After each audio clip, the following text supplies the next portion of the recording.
Assalomu alaykum Agrovektor kuzatuvchilari. Mana bugun Namangan viloyati Uchtepa tumanidamiz. Avtopilotimizni o'rnatib, dalada test sinovdan o'tkazib beryapmiz fermer akalarimizga. Yesurvey kompaniyasida ishlab chiqarilgan IAS 100 modelimiz mana Lowell traktoriga o'rnatilgan. Traktorda o'zi yurib ketyapti.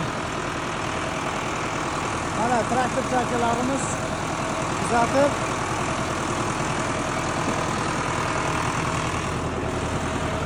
traktorimiz aniqlik darajasi mana avtopilotimizning juda ham chiroyli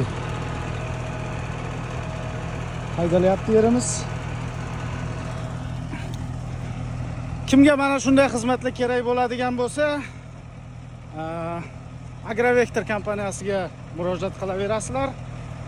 Raqamlarimiz bor. Kimga kerak bo'lsa, uyingizga, dalangizga borib o'rnatib beramiz.